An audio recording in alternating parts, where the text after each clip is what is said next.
Dates हैं, ठीक है। अब मैं कल रात को when I was scrolling, usually मुझे रात में टाइम मिलता है तो मैं रात में चीज़ें देख रही होती हूँ, इंस्टाग्राम देख रही होती हूँ।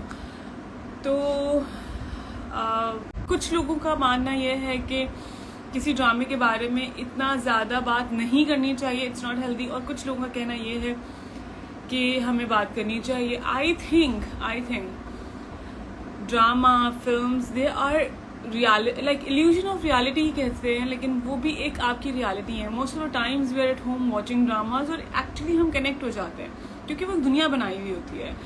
तो इसमें कोई हर्ज नहीं है कि अगर किसी कंटेंट, किसी ड्रामे, किसी एक्टर, किसी कैरेक्टर के बारे में आप ज़्यादा सोचते हैं या फिर उसको सीरियस लेते हैं, it's very fine. I think इसमें कोई हर्ज नहीं है कि अगर आप किसी के फ़ैन हैं, किसी कंटेंट के फ़ैन हैं, किसी ड्रामा, किसी फिल्म के फ़ैन हैं, कोई मसला नहीं उसमें। How many episodes are left I can not tell yet. मैं पहले भी इंटरव्यूज़ में कहती आई हूँ कि मुझे एग्जैक्ट नंबर ऑफ एपिसोड्स नहीं पता हैं, वो किसी को भी नहीं पता होती जब editing.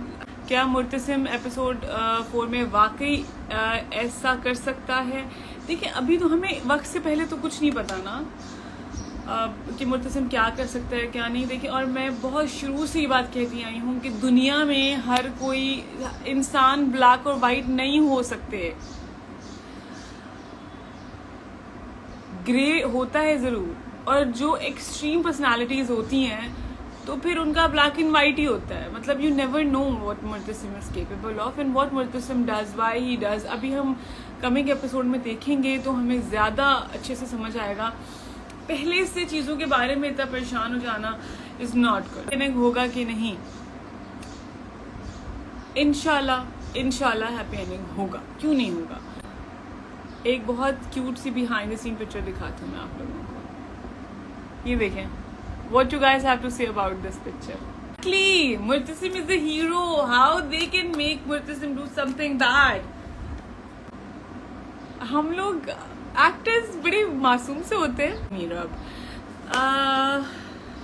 I have seen that interview, Noura's interview, and sometimes when you hear a lot of things, like I'm sure Noura's inbox is also full. And people have been very curious and asking, and also blaming writer and saying those things which you shouldn't. कभी कोई जो है वो director की mistake निकाल देता है, कभी वो राइटर की मिस्टेक निकाल देता है, कभी वो किसी की मिस्टेक निकाल देता है। बट आप देखें कि तेरे बिन हैज बिन लाइक क्रेजी। अच्छा जी, ये कैसे बंद होता है अभी? तेरे बिन हैज बीन क्रेजी हिट, इस बात में कोई शुबा नहीं है। तो आपको लगता है कि क्या अगर कोई चीज़ इतनी ऊपर गई है तो क्या उसमें किसी की बदनीयती होगी या किसी ने जानबूझ के आप लोगों के साथ ऐसा किया कि उन्होंने गलत स्टोरी लिखी या कुछ इस तरह से, या कुछ भी। I don't think so. एक दफ़ा मुझसे किसी ने पूछा था कि ये तो बहुत ज़्यादा इंडियन कंटेंट है। तो मैंने कहा, मैंने ये रीजनिंग की उनसे कि जब हम कोरियन ड्रामा देखते हैं या हम कोई भी डिफरेंट लैंग्वेज में कोई सिनेमा देखते हैं या कोई सीरीज़ देखते हैं, आजकल तो नेटफ्लिक्स की वजह से हम बहुत सारी चीज़ें, हमें एक्सेस है कि हम दूसरी कंट्रीज़ की कंटेंट देखें ना, दूसरी ज़बानों में, मुख्तलिफ ज़बानों में हम कंटेंट देखें। हमारे पास ये एक्सेस है, नेटफ्लिक्स हमें एक्सेस देता है। तो जब हम वो कंटेंट देखते हैं तो हम सोली सिर्फ वही कंटेंट कंटिन्यू करते हैं जिसे हम पसंद करते हैं या जो हमें इंगेज रखता है। तो तेरे बिन में कुछ तो होगा ना। एक्टर्स ने इतनी मेहनत की है, डायरेक्टर ने इतनी मेहनत की है।